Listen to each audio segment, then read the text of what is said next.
that is a mandatory ban now. Yeah, gone this time around. Syndra will also be taken away. Other side, Thresh away from Gorilla, Rise away from Save from Cloud9. The final banner of Shield, Alistar. That's really interesting.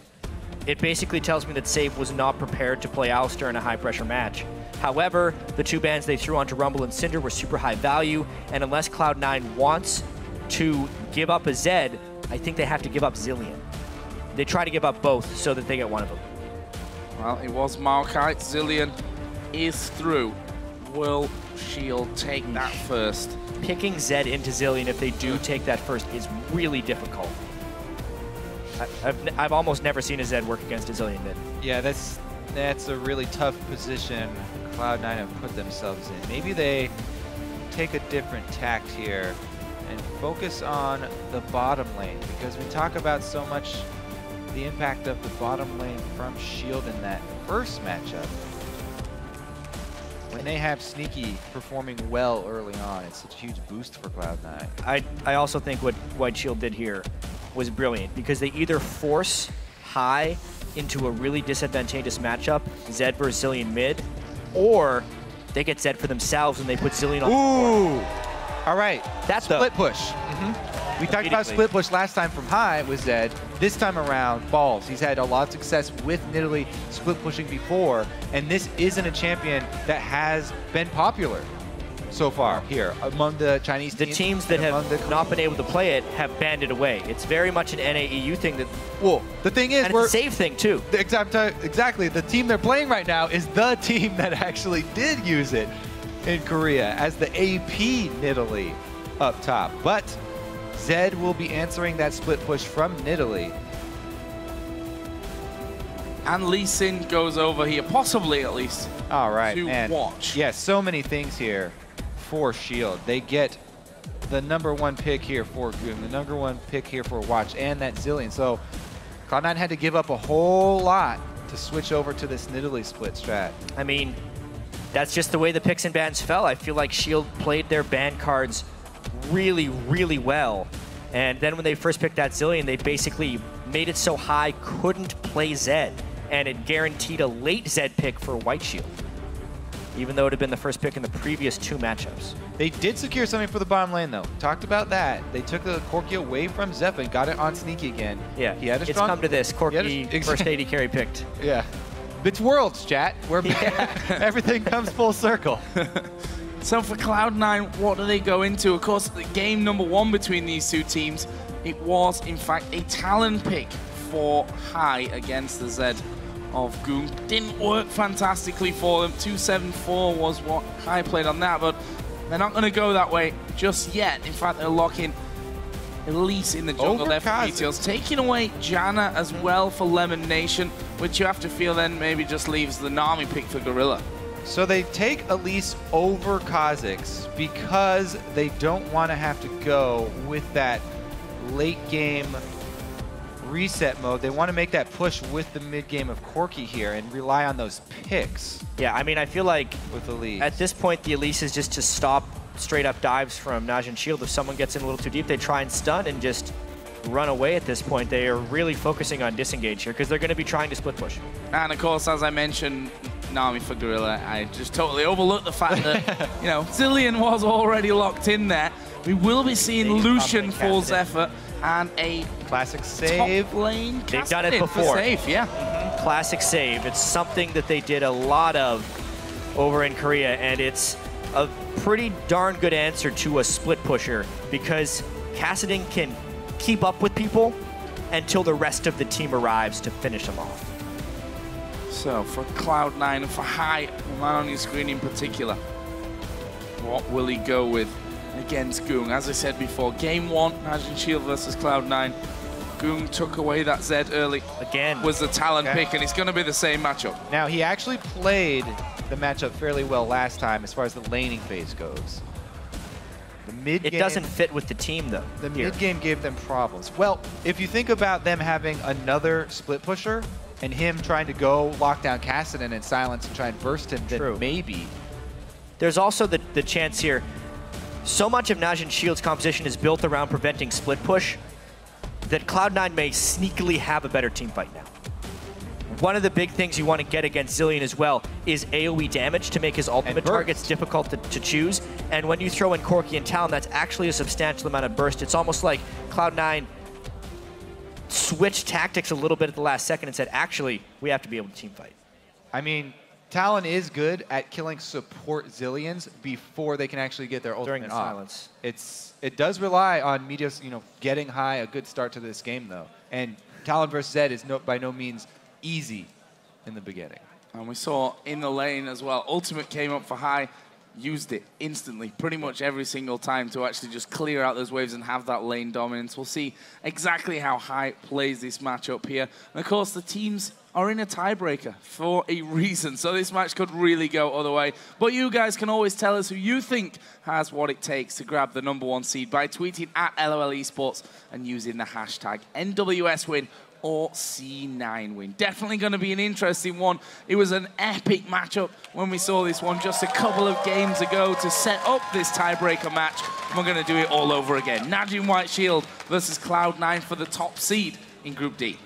It's going to be such a crazy battle.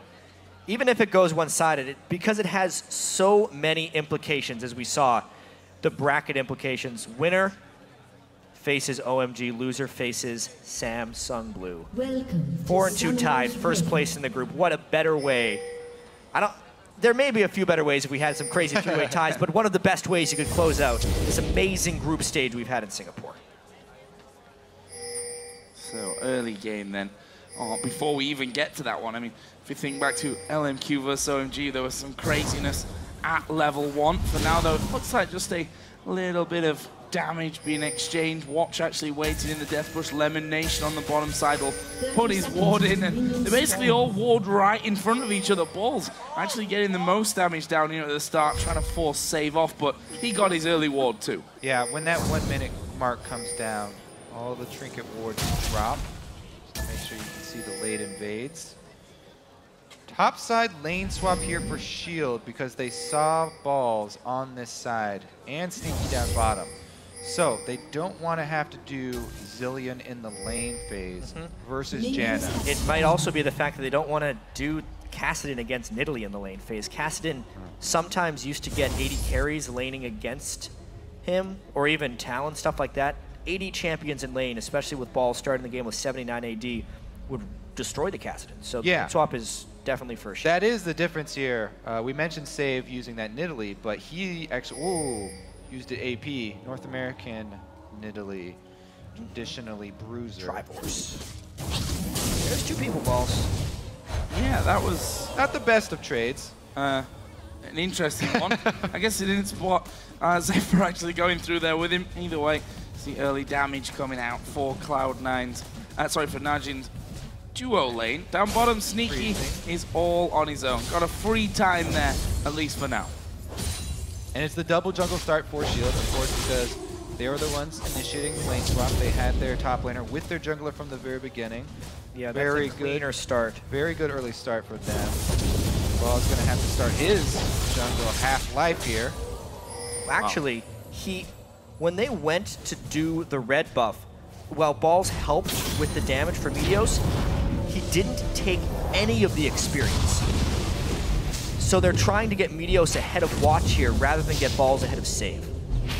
Which is kind of crazy in my mind because Nidalee needs to pull an advantage for split push. Well, at least the good thing for Balls is that he is a range champion, so him plus Lemon isn't going to be the most disastrous of lanes. And Cloud9 have actually laned Lemon and Balls together quite often, especially since the North American regionals. Now they have 2 range champions, and they should be able to scrounge up some CS up here. Pretty big level discrepancy they're going to be walking into, but Zilean isn't tremendous until he gets a few points into his bombs. So that gives Balls his first CS as he gets into lane. Actually on the other side for Save, he will be going towards that bottom lane. Flash to start, got a couple of wards as well just to make sure that he doesn't get caught out in that what will be probably a 1 versus 1 scenario against Corki. We only saw 1 trade in the mid lane, but already Ggoong has got a large CS lead here over high in the mid lane. Sent him back, Sent him all the way back to base. got that giant 10 CS lead really early on. It's going to be difficult for the mid game then for Cloud9. So Watch going to try and stamp his authority on this top lane. It's going to be hard to lock down the Nidalee especially. That shield of Janna, and I think Watch seeing that no real opportunity available to him there. He has decided to back away. Zefa actually going to go aggressive here onto balls. That's a lot of damage back though. That is a lot of damage back. Zefa forced to now get on the run. One more auto attack comes out and he's going to be burning that pot. Balls does not have Q yet, that's why. If he could get a mark and a Q, they would have gone aggressive there. A lot of people say no takedown yet. Nidalee is like an AD carry in lane. You can kind of see that there. Zefa not respecting the damage from Janna plus Nidalee, and it definitely cost them no sustain with the Zilean there, and kind of giving the lane back to Cloud9 a little bit. Meanwhile, down bottom, of course, Kassadin having a hard time against Corki. Melee trying to CS with his Q, staying back and using his flash for regeneration. He's still controlling the wave very well on his side of the map. These lanes right now, even though NaJin White Shield had the initial good move on it, are quite favorable for Cloud9. The top lane and the bottom lane seem to kind of be going their way. Corki against Kassadin is a completely lopsided matchup, and Balls and Lemon are definitely holding their own here against Zefa Gorilla. See how that experience disadvantage for Balls does turn out, though. Yeah. Especially if we have jungler intervention. Right now, though, Meteos heads mid, gets seen by a pink ward. So Ggoong knows he's under attack. Oh, Meteos will dive in there. Actually, the flash away from the cocoon. I think it was a wise choice in the end. And Ggoong will stay alive in there, but he's now vulnerable once again. So Watch pinging level 6 on the High's top pretty low. side. Watch comes in for the gank on the other side, and once Zed gets level 6, High has to move back off the wave and respect it. He needs his level 6. Oh, Meteos getting collapsed on. Oh, this could be bad news for him. That pink ward saw him. Oh, saves come up from the bottom as well. He's going to flash the Dragon Pit. Oh, but the death mark takes him over, and that will pop and be the first blood going over for Ggoong. Meteos didn't check that bush for the pink ward, the super common pink ward at the back of your red. A little bit careless there from Meteos. Didn't check around, got seen going to the raids. NaJin White Shield, they waited. They waited for him to commit inside there, and they laid their trap, called Watch down from the top side. Great communication and great bait there from Shield. Plus the timing on the ultimate from Ggoong right as to be jump over with them. Super easy conversion for their kill there, and that's just going to make life harder for High in that mid lane. Ggoong looking strong on that set. It's been such an important pick between Ggoong and High. Let's have a look at some CS numbers here now as we approach 10 minutes. Obviously, Nidalee having a much better time than save on Kassadin, but the mid lane, High has managed to claw his way back in the CS. Between the AD carries, it's Sneaky that has the advantage of 66 to 57. We'll see if he can keep that up. He's got 2 levels over Save as well, which makes it a lot harder for Save to get in there and farm. Here. I mean, so the reason why Meteos invaded that side of the jungle didn't get that much damage down. The Zilean is also helping experience in the lanes for NaJin White Shield, which is something that cannot be understated enough. It's one of the reasons it's such a powerful pick as the support. Which is the big reason Ggoong got level 6 before High, and also Save hitting level 6 on Kassadin. This is going to be a very strange looking game, just because Ggoong is not, Zed himself is not that great of a team fighter. Kassadin needs a very long time to turn on. There's some very low damage from NaJin White Shield across the board, and Cloud9 is also going to be with a bit of a split push strategy again with Nidalee. These teams don't necessarily pick very tanky champs when they've played each other, even though all these top lane tanks we've been seeing, not in Cloud9 versus NaJin Shield games. Certainly not. Kassadin versus Nidalee this time around. See how that all factors into this one. Sneaky gets another big wave onto his turret. And actually, Save is going to be changing lanes now. He's headed up to the top lane. Well, if he's level 6, he feels like maybe he can stay with the Nidalee. But that's a pretty scary matchup for Kassadin, in all honesty. He has a Catalyst and a Crystalline Flask. I think he's just going to be trying to survive that. And they wanted to be able to match up a BF Sword Lucian with Corki. Also, it does give them more security as far as the mid-game Dragon. Matching teleport for teleport up there. Save did not have to burn his. Oh, there's the death mark going down. High is maybe in trouble here once again. Not enough damage put down by Ggoong. Watch was also a little late to that party. Might just force High to back out of lane. Of course, the flask will help with that, so seems like he will actually just stick around for now. But if we look at the wards, we were just talking about Dragon and the control of it. That's all blue wards down there. And that's all 4 pink wards here on the bottom side for NaJin as well. They do not hesitate to lay those down very early in the game. High going in for a little bit. A lot of damage for that trade. High definitely not getting the upper hand in this matchup. Yeah, Shielder already making the call towards Jack. Cloud9 needs to run away right now. Oh, Watch coming in. Can he land the Q? High almost stepping into it, but he's going to be in trouble either way, and it's Ggoong that gets another one. A 2-0 Z. Are they going to dive to Meteos? They probably are. Zilean ultimate is on save. He will need that as well as the turret takes him down. They won't quite be able to finish off Meteos, but save gets his Rift Walk back up in time. LemonNation coming around to get the slow, but it's on to Lucian. NaJin White Shield backing off. Yeah, just a great move by Shield right there, using their superior ward control to catch High out of position. Talon will not have a very good time in this game if they can continually collapse on him. Additionally, they got the teleport away from Balls and still have decent control over the Dragon area. And again, it's the entire team of Shield lending a hand in those vision wards very early on. They all are paying their dues. Now they've got very deep coverage as well inside Cloud9's blue jungle. So this control over the river, 11-minute Dragon here on the table. Both teleports were used, so if anybody goes top to match save, it evens up the pressure. Cloud9 also must be a little worried about this Zed. Ahead in farm by considerable margin, 2-0 with those kills as well. Could be a problem for them as we move on. Just to keep tabs on Balls versus Save there. 82, let's call it 60 CS at this stage. So Balls still holding on to a considerable lead. Yeah, and it's the control here by Shield, though, that's mainly keeping them ahead. Barely getting the repel out. That probably would have been his life. Oh, we're seeing a big reason why Cloud9, before this stage, had prioritized banning that Lucian against Watch. Watch having a significantly better performance here on Lee once again. That is going to be the early Dragon for them. Chasing off Meteos, just chunking him that much is enough to get them Dragon. One step ahead of the game in a lot of ways. However, that's a bunch of damage bottom lane. Oh, forcing out the ultimate from Gorilla as well. He actually went back in there, realizing he could just ult himself in case those big missiles hit, but actually will be used with nothing pushed back. So, looking at the gold, 1,500 in favor of NaJin White Shield. So Cloud9 here, they really do got to make use of what's strong for them. And Balls with the extra CS and gold lead, still at an experience disadvantage going up against Save, because Save keeps moving around the map so much better.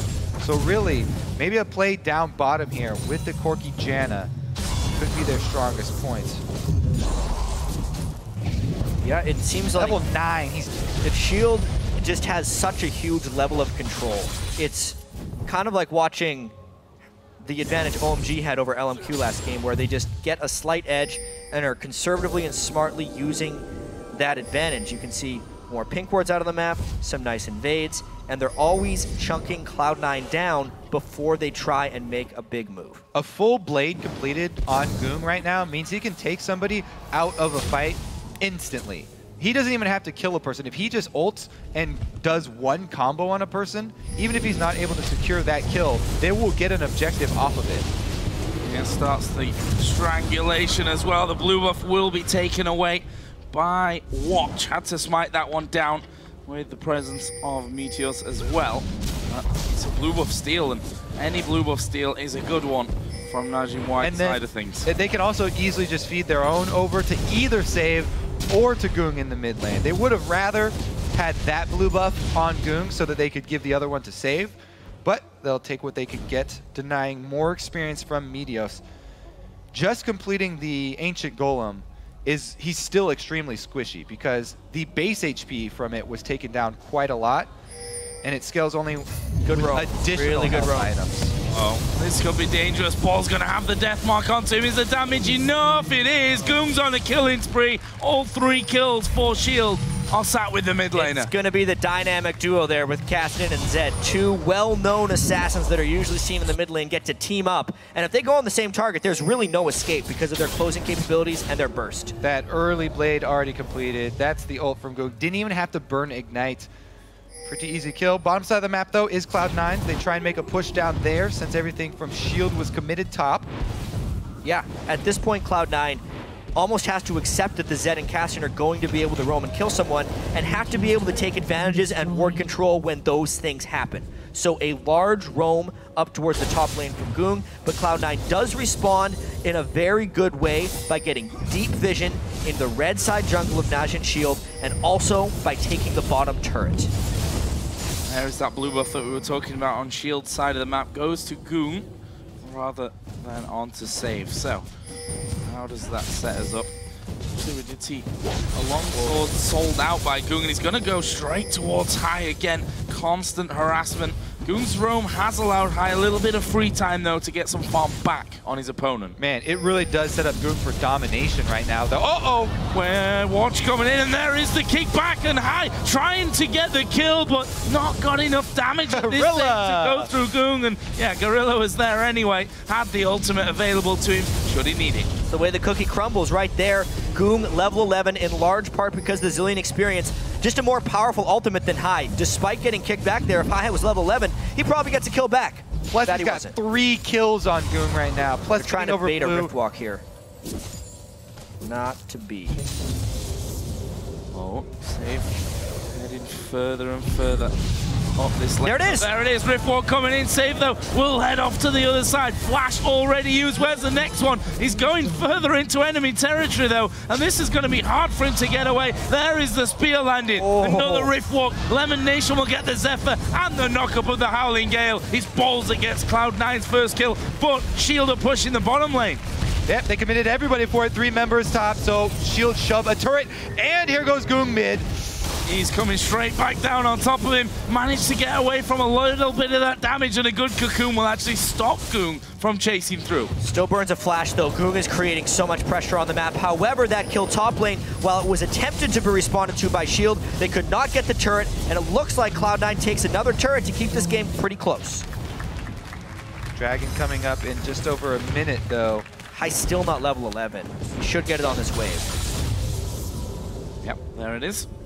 Himself, pickaxe, brutalizer, a couple of long swords extra in there as well. A brutalizer was just done for Ggoong, and look at the preparation here for Shield. If you look at their inventory, full of wards in preparation for this next dragon. Yeah, and they already had vision control. What I was about to talk about, they've got the deep wards in the blue side jungle already. Plus they have all these true sight pink wards and sweepers ready to pull it out. Every single person going to come. There's no way Cloud9 will have vision, and the double assassins are way too threatening. This is basically Shield Dragon right now, even though Cloud9 are working with their double Trinity Force spike right now. Corki's got his, Nidalee has hers, but she probably needs to... Yeah. Back off. At this point, Cloud9's playing with the lights out. Even if they have 2 Trinity Forces, they just can't find targets. NaJin Shield will get the jump on almost any conceivable fight. Cloud9 might have the strength to get a fight, champion-wise. The vision is not cooperating. Lacking completely. It's going to try and flank around. One ward that they do have, funnily enough, will spot Ggoong, but they made it a little bit obvious to him. Did get a good blast onto him, but that dragon available for the taking. Cloud9 gonna try to get back into that area with some wards. They even tried something on the towers there. They are gonna go in high, gonna be knocked back. He's finished off another kill for Ggoong. The ultimate is on to watch as well from Zilean. This could be a complete whitewash. Balls is gonna fall. It's a double. It might be a triple. There it is for Ggoong. He's now 6-0-1 on Zed. Ggoong is going off, but it's all because the ability of Shield to collapse so quickly. Watch, save, Zilean, everyone piles through, and Cloud9 just cannot get the upper hand at the start of a fight. We're seeing how important blue side first pick is in this matchup of these two teams. When it sneaking out for the duel! Oh, they got him! Get the blue buff there as well. I thought Zefa was going to dash away, stay safe with that. Teleport coming in as well from Nidalee, actually. Oh.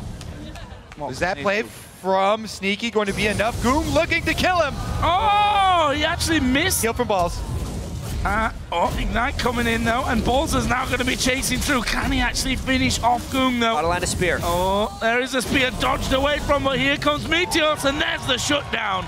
Wow. Finally, they stop Ggoong. That solo play from Sneaky, dueling Zefa, gonna earn them actually this dragon. They've got plenty of wards What a to clear out miraculous here. turnaround. They're gonna get this it. dragon. They were completely starved in vision control. They got triple killed in mid lane by Ggoong, but they get a shutdown worth a whole bunch of gold, plus the dragon. Cloud9 keeping it close. A little bit greedy, I have to feel there from Shield. Zefa probably could have just got away from the danger of Sneaky. Let's watch though that fight once again, starting with that triple. This is the importance of that Lucian for a watch. Every time he's controlling high so easily, getting that vision on him. Ggoong, it takes away all of the counterplay that Talon has in this matchup, and Ggoong just goes crazy all over the team, flashing in for the extra kills. The fact that he could get the initial kill onto high without using his death mark just made the chase potential of that fight even greater. And you can see LemonNation, Janna's probably the best peeling support in the game. You can't peel what Sword is bringing to this game with Kassadin is at. Gold remains close though.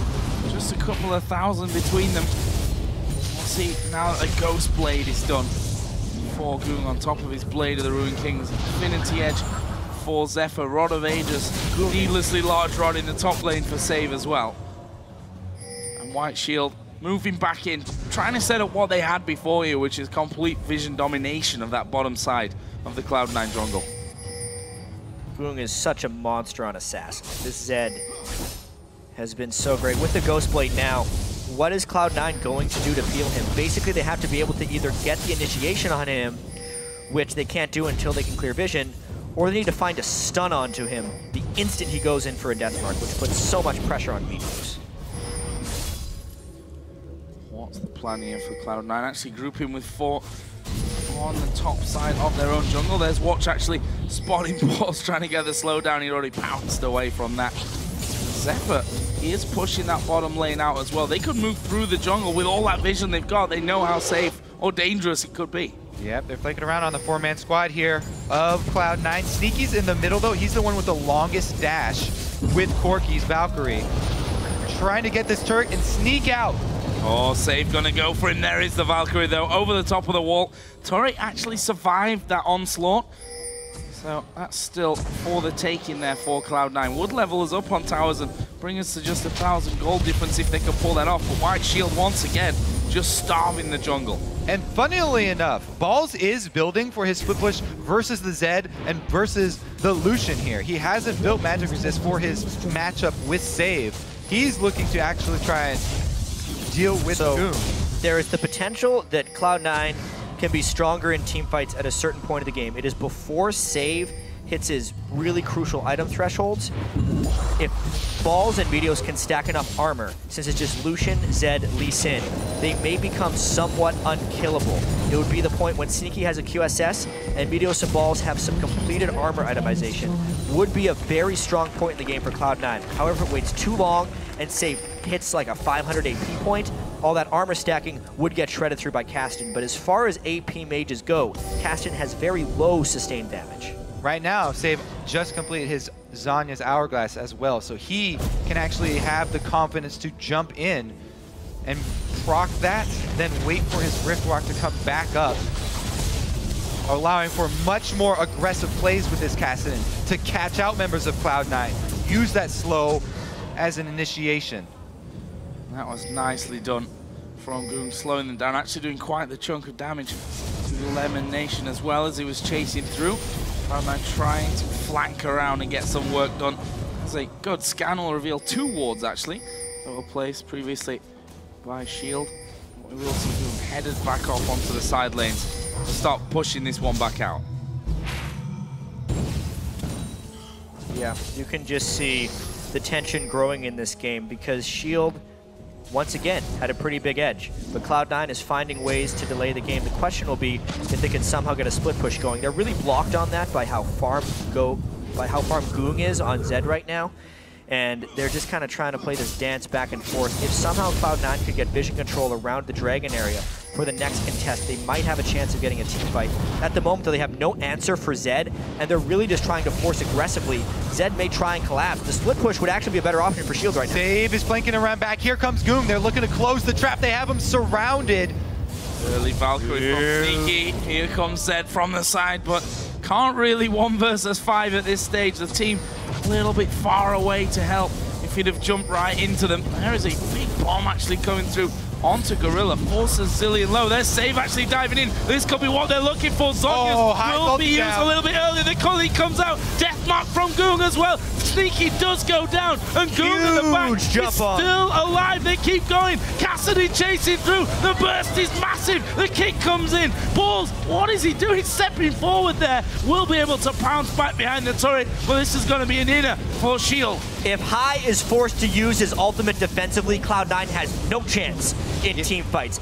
Kassadin will just chase through. There will be no retaliation potential. Zed will be free to kill Sneaky, and it'll be curtains for Cloud9. Yeah, Shield have so much control of this game. Their assassins can play so aggressively. They have the Zilean backing them up. All that damage onto High. There goes his ultimate. Ggoong dives in onto Sneaky and even flashes over to proc enough damage so his death mark will get the kill before backing out. They don't even need to use a Zilean ult this whole time. There's that reinitiation from Save going in for the slow that we talked about, getting them another kill. The chase potential is ridiculous on this Shield team. Here's the question, though. They actually have Deathmark down temporarily. Cloud9 coming straight back to the Dragon fight. They may be able to try and jump the gold back. If they lose yet another fight and a Dragon, though, it's probably game. Cloud9 really need to be the ones getting the jump here. They have to get some burst in with that silence of High. High actually has his three main items, the armor penetration with his Tiamat extra proc. But they're shoving down 2 lanes and they're trying to make use of the ball split push up top. This is, I think, really good for White Shield, actually. They get the Dragon plus the ability of collapsing. If Cloud9 gets caught here, High's already canceled his recall. They what a fake. Faked it out, actually. They're going for a turret. They're going to be caught here, though. Yeah, Shield have just seen that happening, so it's going to be a turret for Cloud9. Cloud9 pretty much has to fight in this situation. We know they're not very good at running away. Where's the ball, CP? Where's the catch from the rest of White Shield? There they are spotted. The initial damage comes in. Save will dive towards LemonNation. It's High that will be the big target, though. It's Zefa that gets that one. Save will continue following. Gets LemonNation. Looks like Corki is home free, though. And Meteos, I believe, is also going to be safe from this one. Maybe save as well. Watch actually gets in off the wall. Lands the Q. The kickback from Balls going for an inhibitor turret. The jump off. Meteos will go down, but Balls is down there. TP will come in from Save, though, to stop that. You can tell Cloud9 are desperate right now. They're trying to sneak out any sort of trade that they can get, but they're just so far behind that Shield can collapse on them. Shield doing a very good job. Gold at this stage, though, is just increasing. 6,000 in favor of NaJin White Shield. There's Balls getting back towards that bottom lane. Actually, no wards directly on that bottom side of the map. There's a big line from the blue buff of Cloud9 all the way down to the red buff of NaJin White Shield, but currently Balls not spotted, so got a bit of time on that front, but can't really afford to go all the way to that inhibitor. High joining him, though. That might actually be a decent little team to pick off the likes of Lucian. Definitely seems like they would have a chance. They're putting almost no emphasis on Baron here for good reason, because every time Cloud9 has tried to posture around an objective, Shield has come out very victorious. So they're just hoping, actually, that Shield would go for a Baron, or even try and push that bottom wave so they can get a kill. The thing is, Cloud9 have to get several of these sneaky sort of cheating trades in a row to catch back up. They're in such a deep hole right now that they have to pull off something crazy by pulling Shield across the map. However, Shield are the ones with the extra mobility on these assassins, and it's very, very difficult for Cloud9 to make that maneuver repeatedly. There's just so much ward coverage of Shield. They can see almost every move that Cloud9 are trying to pull. Still for now keeping both Balls and High down on the bottom side of the map, though. They've just spotted High. They've seen Balls' position as well. It looks like they're trying to close in. Credit to Cloud9 though, they've got wards down to spot that counter attack coming. Allows them to actually get away. Ggoong going towards LemonNation. Couldn't quite get on him though with a Ghost Blade. Luckily, Ghost Blade cooldown is only 45 seconds, so he can try again with that one. They're really trying to force around Baron here. If White Shield gets any type of pick, another great escape by Cloud9, they'd be able to get Baron, but the split push down bottom will kind of put Shield on a timer here. Interesting, they're sending Corki down here as well, and Shield can see that, so they're forcing this Baron because they see two members committed down bottom for Cloud9, and they do it really, really fast. Can Cloud9 shove in on that inhibitor turret in time? Gorilla trying to keep Balls away, but Balls doing a lot of damage. There is a Baron picked up. Meanwhile, down in the bottom, Save struggling to actually hold on. They're going to go for Save as well. Sneaky will Valkyrie in. They've got rid of the turret. Can they finish the inhib as well? Meanwhile, going ham there onto Balls. Not quite enough to get the kill. Watch comes in. Great monsoon from LemonNation. Meanwhile, they do get the inhibitor. I went back though to Save. Ultimate came out Gorilla, so he focuses on Gorilla. Gets the kill. Sneaky gets Zefa. Save did finish off high though. Sneaky's getting collapsed on though. Here comes Watch, and he's followed up by Ggoong. Oh boy, but you can see the Balls and Meteos on the trail. Where's he gonna go from this one? Watch coming around, and he's managed to stay alive. LemonNation and the rest of the team backing out. So again, Cloud9 trades an inhibitor with White Shield. It's kind of the same thing that they were able to do last game, a 6,000 gold disadvantage and a traded inhibitor. They clearly can't win team fights, but can they pull off the same magic again? This is one step on the road back to even footing for Cloud9. This is one of those tricky trades that they were able to make. And they called down Corki, they brute force shoved in on the turret, and then committed to Save. So once Zilean gets here, High decides to go back in on Save to pop the ultimate, but he gets so much area of effect damage here because they're standing right next to each other with his ultimate that he's able to turn around and get the kill on Save only because of this exhaust. The duel between Sneaky and Zefa on the other side was ridiculous. He got an Infinity Edge crit right in his face on top of the Triforce and just destroyed him. That's the mid-game. Second time that Sneaky's been able to out-duel Zefa in this game alone. Shield have got two men pretty deep in Cloud9's jungle there. Meteos was just recalling right in front of them. Ward goes down. There's a dragon in 40 seconds coming into play as well. Shield gonna push this mid lane up first of all. Safe pushing top as well, or will be, once he actually reaches that wave. Ball's going for the split push down bottom at the exposed inhibitor. Gonna try and put some pressure on those Nexus turrets. Now, a side lane of super minions will eventually take down a Nexus turret if left unattended. Balls does have any time where the Balls played this split push game.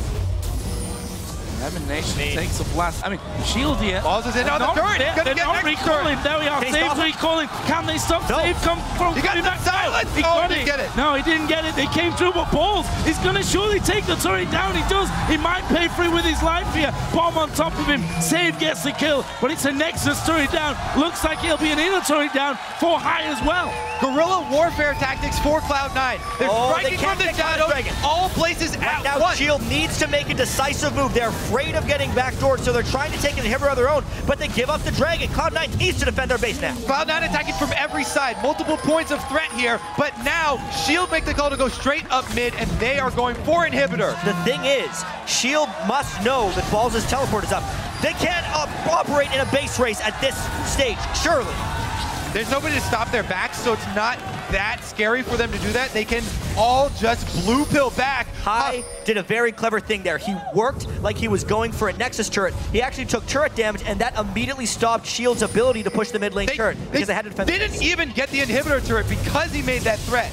Interesting little feint there from High. He's commanding this squad of Cloud9 so well. Even when down, outmatched with so much more gold on the other side. These guerrilla warfare tactics striking over and over. Cloud9, such a good tactical game here when working with less. And we're saying a load of gold behind, but that has shrunk. I mean, 4,400, yes, it's a lot of gold, but it's definitely not an amount that they can't come back from here. And all this time that they're saving, of course, slows down Shield with that Baron buff on. And if there's one thing that has stood out about Cloud9, it's been their teamwork and team play. Ever since they joined the North American LCS, that is generally what has historically separated the Korean teams from the North American teams is their ability to play the mid and the late game and the map. But Cloud9, they came back from behind in the first game against Shield today, and they are actually on their way to do it again. And it does take its toll on High. He's usually the guy to start off the fights and start off the initiation. You can see it in the score line. He's got 6 of the team's deaths, but he is controlling all of the members, making those calls. And again, they're jumping bottom. There's 2 people bottom. If Cloud9 gets caught by Ggoong at this juncture, they would lose their inhibitor, but you can respect that Shield is actually paying this Cloud9 split push. Yeah, recalls are coming in here from Shield, deciding not to stick around there, and they'll try and force this bottom wave back towards Cloud9, who, you know, Shield, if we think back just 5 minutes ago, they controlled the jungle. Warding was all there. Since then, those wards started to time out, and they've not really been able to get any of them back, which means that Cloud9 have walked in and out of this bottom side of the map time and time again. Something we have to note is Save is rapidly approaching his death cap. When he does that, he will pop a bunch of damage onto balls in split push scenarios and also rapidly increase Shield's ability to collapse on team fights. So as much as Cloud9 has done in this split push, it's just going to become a higher and higher risk with higher and higher rewards. So, what is next for Shield? They're actually going for High. The Q of Watch, though, goes past, and High just kind of dodging out of the side of that one. 1 minute and 20 until the next Baron comes up. I'm interested to see what Shield do about that. What decision they make there. Flanked a little bit by Ggoong, but I don't think Ggoong realized where he was.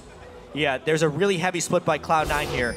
They could be completely outnumbered. Remember, Safe does have teleport, so in an instant, there could be 5 members of Shield in Cloud9's base. And there we go. It's Ggoong to go onto Sneaky, death mark down, but it's not enough damage. He has to go back off to the shadows. The race it might be enough here to get the actual base. Talon still pushing bottom. They kick LemonNation. Oh, what a howling gale. Knocks them both up, but the inhib turret is down. Shield are backing out.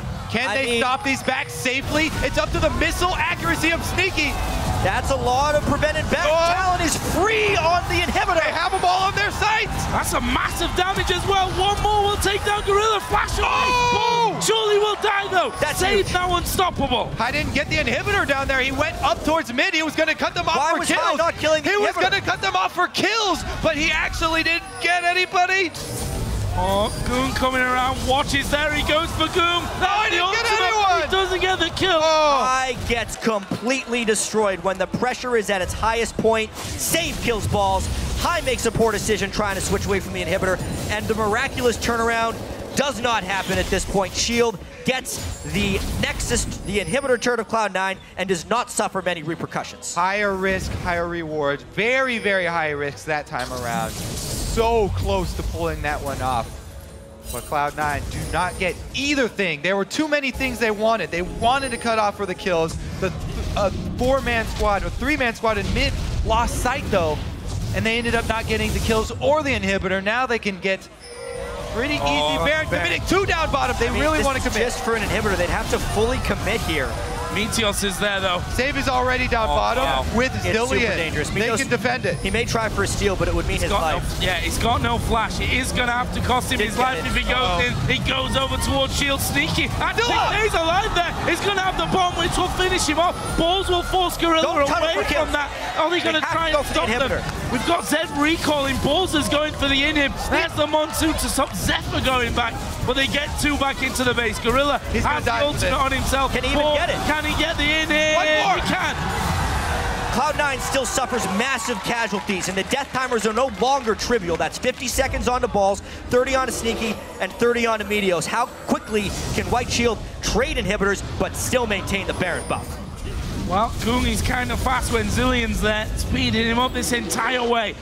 And who's going to be able to defend? High's on the top side. Remember, recall. There is no Nexus turret down on the bottom side, so these minions are going to funnel in towards the last remaining Nexus turret. Shield need to do this very quickly. Highest split pushing up top, so Shield cannot go for the end of the game here. Just the inhibitor, and then they have to defend. Saves Kassadin is the great answer, though, this time. With his teleport still up and that death cap working on his Void Staff, we've seen his ability to just decimate these split pushes of Cloud9, and he's really been the one to turn on once he got that death cap and start shutting this down. Well, they're going to go back, pick up the extra gold here. to fuel that war chest. Again, another big pickup for Shield. All the global gold has been going towards them. They got the Baron, they got the Dragon, and they've traded inhibitors now, so even the pressure has equalized. Cloud9 is going to have nightmares with that high trying to collapse for a team fight when he could have killed the inhibitor clean out. Crazy, crazy stuff. Cloud9 holding on just about in this game. See more items coming in across the board. That Bloodthirst is done for Sneaky. All of them getting out Negatron cloaks. On the player cam having a bit of a stretch there as well. This is, I think, a pretty stressful game for, you know, an assassin. Shot caller. Like, he's got a lot to think about this game. And you can tell they're committed to this bush gank right here. That's why he's stretching out. They're just going to wait for this. This is one of the only ways they can get back in the game. Oh, Ggoong going low. He's going to put the death mark onto High. High's going to fall from this. The death mark is enough, and Ggoong survives it. Balls will go down. That's 2 men dead. Ggoong pinging the base, played though. That amazingly. I can't believe he escaped that and then turned it around. The base isn't shambles, however. Yeah, Corki Elise going down. Ggoong now has recalled. Look at that Nexus turret. So very low. They've gone over a ward. Whoa, Sneaky. What does this guy have planned here? Ggoong, he used both of his blades already. Yeah, there's no death mark for Ggoong. Sneaky can actually kill it off here. He's going to go in. Kassadin is coming back. There is Ggoong. Meteos needs a couple of hits onto that Nexus turret to finish it off. He's going to jump up in the air, but he's not going to escape. And the rest of Shield are still pushing. Ggoong is just a magician. NaJin White Shield Houdini, able to get out of that and get back to finish and save the base. Too much. Shield are going to take this one in. The solo lane performance from Save and Ggoong, dealing with this ridiculously skirmishy and annoying Cloud9 team who just keeps trying to get those pesky Nexus turrets. They could not. That is the second inhibitor from NaJin Shield. They have surmised control of this game, and they may even try and end. 3 of them there. They're going for High. He has to pop the ultimate here underneath the turret, though, so feeling a little bit safer. Shield are going to go for the victory. There are 2 super minions in. There is Balls going to half HP. He gets kicked away. Is he going to escape? No, he won't. They'll be finishing that one off. They kill off the 2 Nexus turrets, and NaJin White Shield are going to win the tiebreaker map, finish first in Group D. Cloud9 get the second spot and will face off against Samsung Blue in the quarterfinals. Such a ridiculously close game. Cloud9 nearly pulling off the miracle comeback, but it's actually Ggoong who is the magician today. So many clutch plays down the stretch, save with tremendous map control on his Kassadin, and Shield get first in the group. So this means it's going to be them, or Cloud9 versus Blue, and it's going to be TSM versus White in the next stages. The top of the bracket is gonna will be Samsung, White, and Blue versus North American teams. The bottom side of the bracket will be 3 LPL teams and NaJin White Shield. Absolutely insane stuff, and you can see from Cloud9 there, you know, that kind of game, you hold on for so long, you make these big clutch decisions that sometimes work out for you, sometimes they don't quite, but they've done, I guess, what they really came here today to do, which is get through the group stage and get into the bracket.